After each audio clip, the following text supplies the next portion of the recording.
Hey guys, Ben Klenner here, and today I want to show you how I prune up my 90-litre fruit trees. This one is a strawberry guava, and I love having strawberry guavas. The kids love having strawberry guavas. If I keep it pruned down small, then it actually produces a lot of fruit. When a fruit tree especially is in a pot and it gets too leggy, then it doesn't produce fruit very well. So I'm going to semi-bonsai this. I've been doing this for about 5-6 years now on all of my fruit trees, and I'll show you how I do no-till living soil with Korean natural farming on my fruit trees. So here you can see the main stalk of the plant.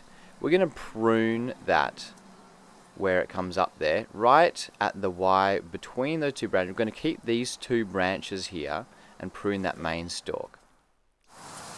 And that is quite a lot. All of this we're going to chip up and put back in the pot there. But first of all, I'm going to prune up the roots. Let's take a look down on the mulch layer. You can see that massive aloe that was planted about 3 years ago. There's some parsley there. And look at all the pups that come up from one aloe. Now you can see how much that has dropped. That's just from breaking down all that material. Now it's not strictly no-till because I have to prune up the roots, but it does drop down actually that much just from breaking down. You can see this is basically what I do every couple of months. I am pruning up the winter grass and the parsley and some of the aloe right now. That's just chop and drop. That's the no-till method. And like I said, pruning up the roots happen every 2 or 3 years just to keep it healthy because it's basically a bonsai. But if you have a look down in the soil, you'll see that there's lots of aggregation there. Now, it's a little bit dry, but have a look at that aggregation.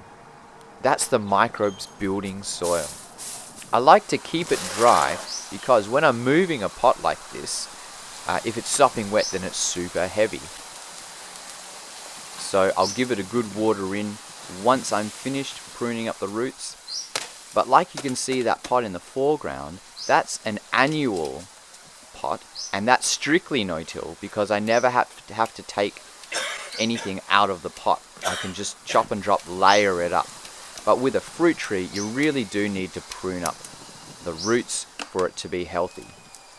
As I pull it out, you can see the soil structure being built, and I try and keep it intact as much as possible. I don't want to disturb what the microbes have already done there. So what we're going to do is use my handy dandy knife that I use just for this purpose and cut some of the root ball off. This one isn't actually that root bound, which is quite interesting. I can't remember the last time I actually chopped the bottom off. Might have been 2 or 3 years ago, probably 3 years ago. You can see that it has some expanded clay in there. So I'm going to recycle this soil into another pot and possibly put it through a worm farm that I have dedicated for recycling soil. So here we go. Let's prune off some of the roots here.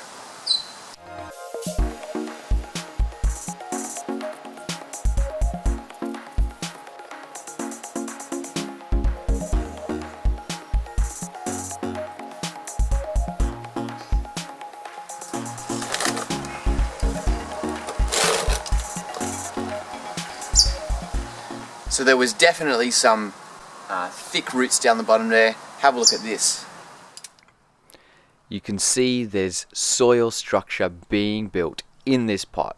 It's pretty amazing. And when I cut away the root ball, you can see, yes, there's some roots in there. There's a bit of a coconut in there. There's some biochar in there. And there's even some chicken bones from last time when I put some bokashi compost in there. I love seeing this soil structure being built by the microbes. It's amazing.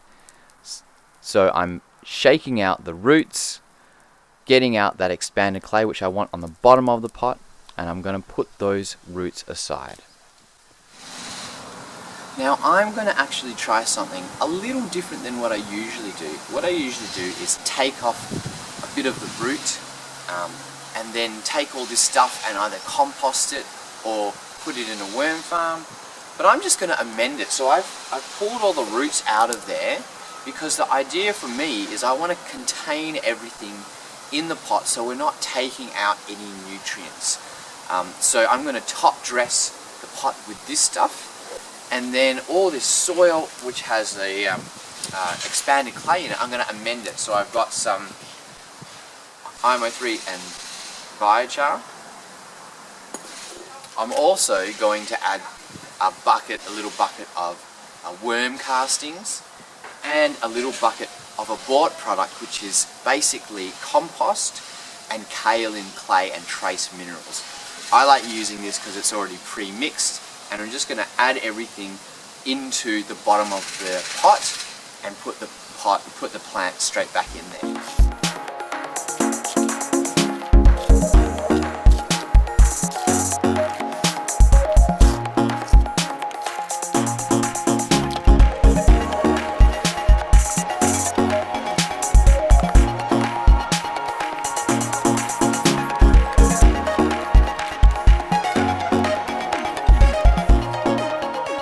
Now here comes the fun part, because we need to put that tree back in the pot, and we want to try and sit it in the same position so the leaves are in the same position. We could turn it slightly if you want to try and alter the growth pattern, but I want to keep it sort of like it is. So we want to have the branches aiming the same way as when we took it out of the pot.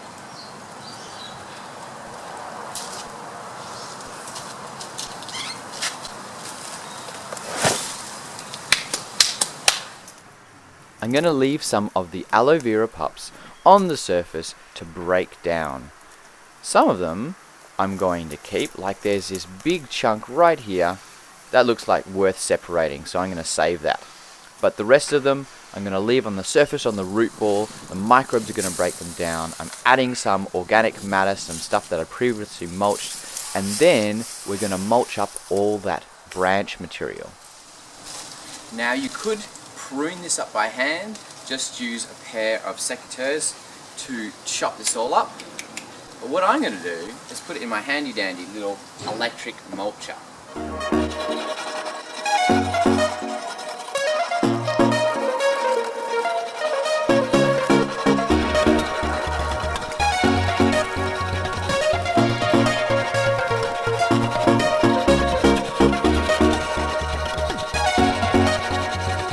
All of that turned into half a bucket of mulch.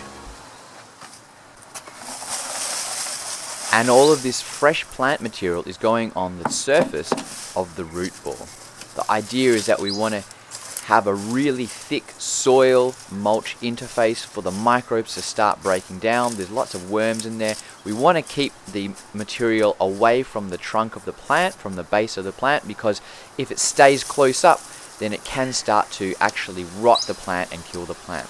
Then all this root material is going on top. This is going to have lots of soil microbes in there, and obviously it's more organic matter, and we really want those microbes to break down all that organic matter and make plant available nutrients.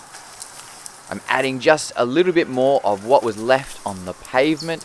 That's going to be some soil that helps hold the moisture in that soil interface. And then I'm adding some IMO3, some Korean natural farming microbes. Now when we water in, I add a mixture of humic acid granules. I add that in my watering can. And if you have chlorine in your water, then that will lock up the chlorine, and it's just generally good anyways. I let my water stand in a barrel for a week at least, and I also put in some fish amino acids, so that's part of Korean natural farming, FAA. This stuff is the good stuff. And then I'm also putting in a little bit of this commercial stuff called power feed. So that works really well. Mix it all together, put it all in the watering can, and give that a good soaking in on the pot. So all that good stuff in the water is going to wake up the microbes in the IMO.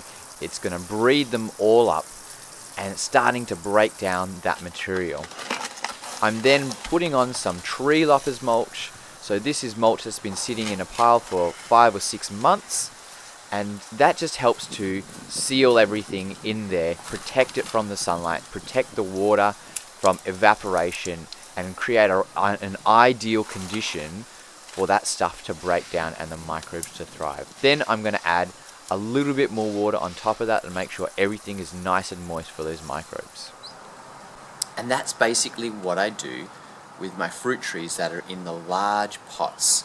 I would love to hear from you if you are doing something with your fruit trees in pots as well.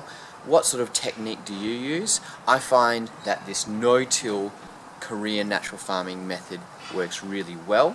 I'm still developing it, and every time it evolves a little bit, but the basic idea is that chopping off a little bit of the roots, chopping off some of the branches as well to make it a bonsai, and then we're adding organic matter to the top layer, and just keep adding that organic matter, and it breaks down. You'll have a colony of worms in there, you'll have all sorts of good stuff. I add lots of different IMO and different sorts of inoculants to it, and it breaks down. Once that whole thick layer has broken down on the top there, then I will sow some annuals as well to get some diversity in there as well. You want a diversity of plants, you want to have a diversity of microbes living around the root systems, and that's what I do with my 90-litre fruit trees.